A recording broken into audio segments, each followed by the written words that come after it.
the $75 million that the WNBA players gave up 16% for. Where did that money go, Abe? That would be my question, because your point is valid, but where is the 16%? Because if I'm correctly, if they did this raise, then basically they gave up a percentage of equity to market the WNBA, to build up the WNBA to be diluted or be it in a CBA agreement. Imagine this. The WNBA is finally gaining traction, and Sophie Cunningham says, no thanks, I'm rolling with roast beef. Meanwhile, Nike's been cooking something way bigger, like billion-dollar big, and nobody saw it coming. What does Arby's have that Nike doesn't? This isn't just a sponsorship, it's a plot twist. And if you thought the drama was on the court, oh, buddy, welcome to the real game. Let's dive into the madness. Arby's has a new spokeswoman, and it just so happens to be Sophie Cunningham.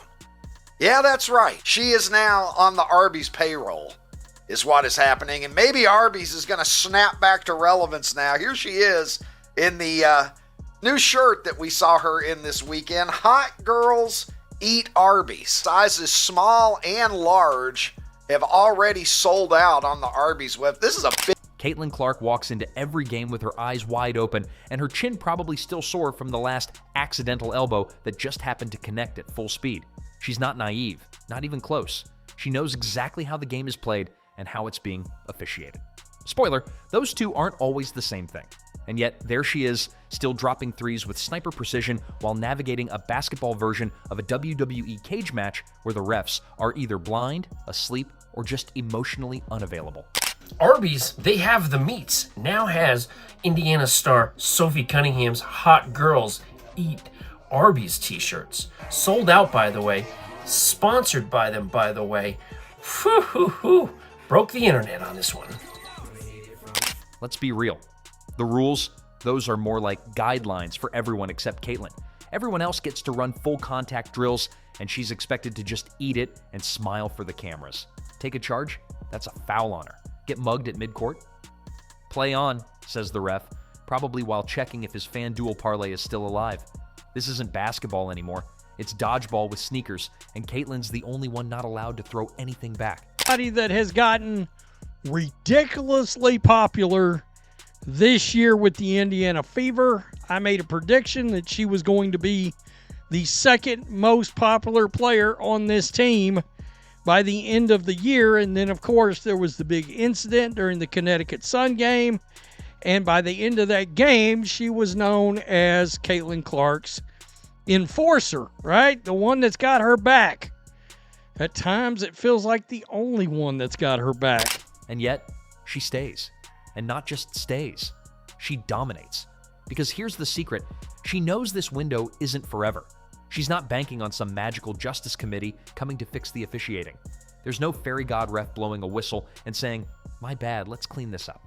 She's capitalizing on every single opportunity, every headline, every brand deal, every ovation that isn't laced with passive-aggressive resentment. Clark is driving the WNBA insane. It's to the point that she may need to step away from the WNBA, have a billionaire come in that has the money to prove a point, and say, Caitlyn, I'll pay you $50 million just to see if the WNBA can make it without you. Let's go create a complete different league and expose the hell out of the WNBA just to embarrass this Angel Reese girl that Jameel Hill just said she could go down as a Michael Jordan of WNBA. Yeah. And what she knows the clock is ticking and the league's collective shoulder check isn't going anywhere, so she's squeezing everything she can out of the moment.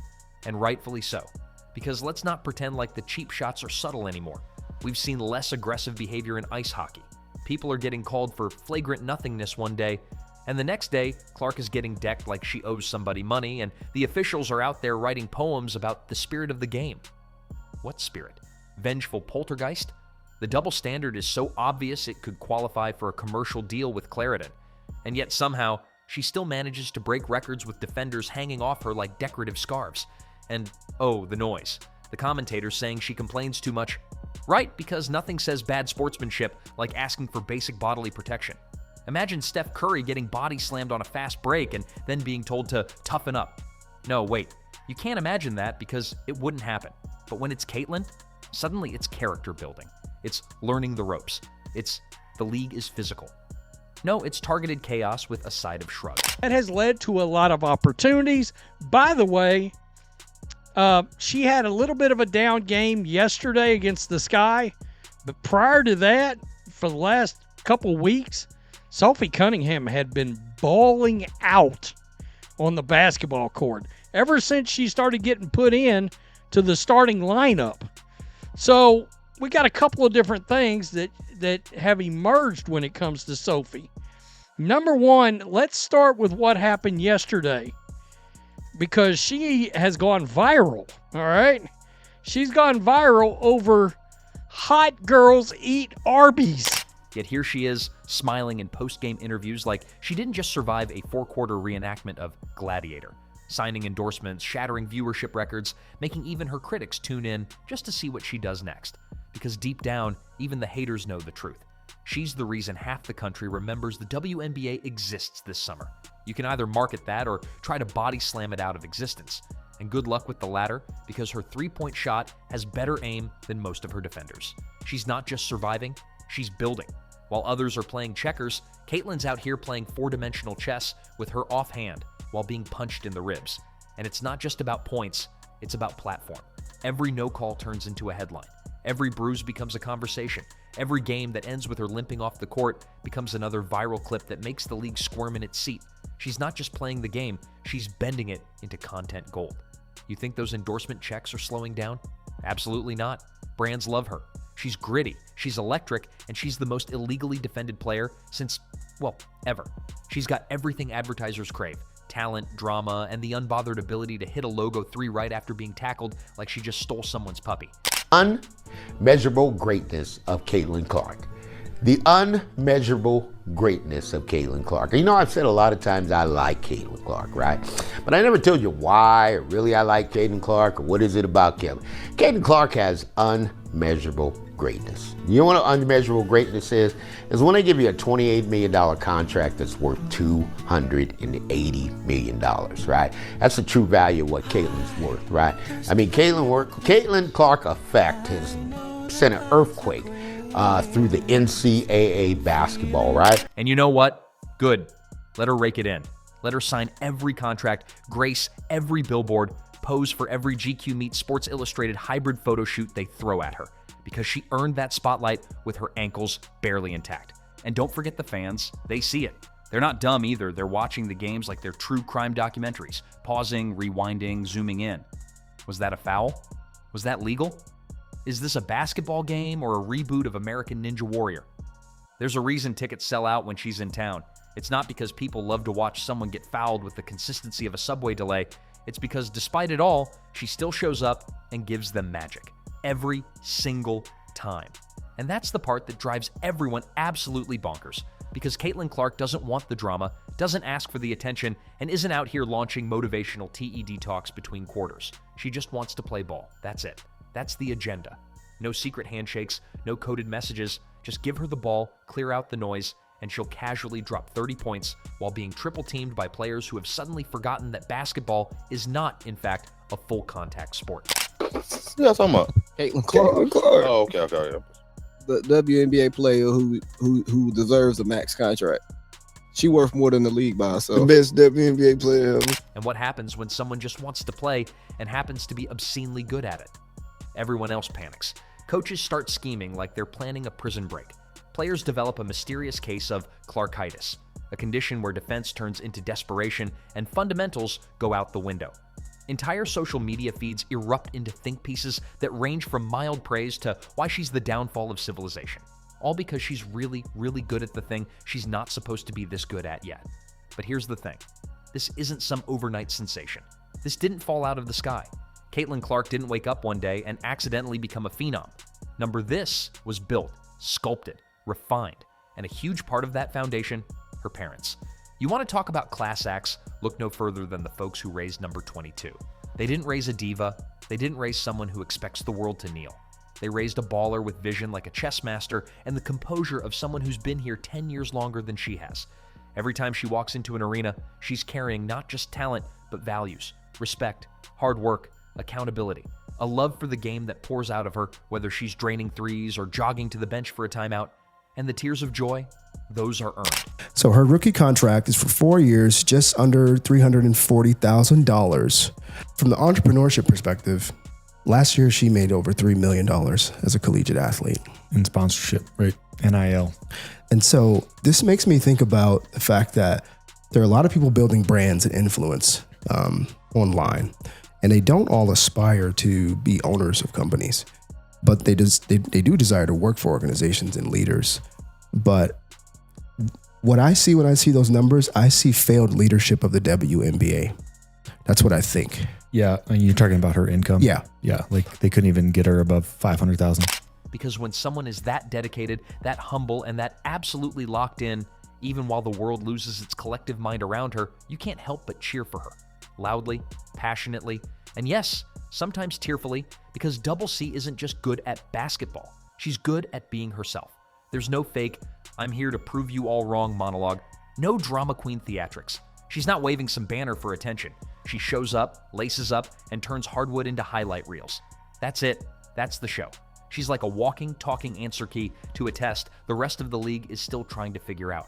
She's beyond her years, not just because she knows how to run an offense with surgical precision, but because she gets it. She understands the responsibility, the pressure, the platform, and she wears all of it like it's part of the uniform. No whining, no flopping, just an unshakable focus that says, I'm here to hoop. And also maybe steal your soul with a behind-the-back dime while falling out of bounds. And her composure? Please. She's out here getting mauled like she's the main course at a defensive buffet, and the worst you'll see is an eye roll or a polite conversation with the official who apparently misplaced his whistle and maybe his glasses. No ejections, no Instagram tirades. Just Double C being Double C, cool, calm, and casually torching your favorite team without breaking a sweat. You know the big talk been the money thing. You see her Caitlyn contract? I heard about it today. For 300 is crazy. She making $76,000 this year. I was seeing people break it down. First of all, they said the one she making $77,000 a year. They said James Harden got fined $100. But though, calling somebody a liar. What is their season? 4 months? Yeah, it's short. Yeah, it's short. So it's like, I get it. It's short. 4 months you making $76,000. It ain't just terrible, but for her, it's bad. Like, but it's terrible. I think, and it's more. Because we've been knowing it's been bad. Meanwhile, you've got critics trying to find flaws like they're mining for gold in a sandbox. She's too confident. Oh no, not confidence. How dare a woman believe in herself? She's getting too much attention. Right, because we definitely want to go back to the days where no one could name a single WNBA player unless they starred in a Space Jam reboot. Let's not kid ourselves. Caitlyn Clark is good for business, good for the game, and great for reminding people that basketball isn't a genre, it's an art form. And the idea that she's not tough enough? Please. The girl's built like a steel trap disguised as a smile. You don't take the punishment she's taken, while still producing must-watch performances night after night, and come out without a scratch unless you've got the mental toughness of a Navy SEAL. She's absorbing hit after hit, criticism from every direction, and somehow still manages to uplift her teammates, carry the crowd, and make the league more relevant than it's been in decades. That's not just talent, that's grace under pressure. What's wild is that some people still want her to change, to tone it down, be less, smile more, apologize for being better. But here's a revolutionary thought. Maybe she's perfect just the way she is. Maybe the league needs more people like her, not less. Maybe the bar needs to be raised, and she's just the one dragging it up the mountain with a crossover and a step back. The WNBA will make $1 billion this year. But that's okay. Overall merchandise sales by Fanatics grew since Caitlyn Clark's been in the league. It's grown by 500%. Overall sales of merchandise from Dick's Sporting Goods has grown to 233%. Fever's net value went from $90 million to $340 million. Average price of games jumped by 140% if Fever play on the road. No other teams, just a Fever. Good. Overall, good. Like WNBA attendance has grown by 50%. Thank you. The WNBA signed an 11-year TV deal worth $2.2 billion and prompted league expansion to 15 teams by 2028. So it's not coincidence. And for the fans, oh, we love her. We see her. We know that this isn't just basketball. It's a story. And we're watching it unfold in real time like a Netflix series with no filler episodes. From the kid who grew up with a dream to the young woman breaking attendance records and giving girls everywhere a reason to believe this is bigger than hoops.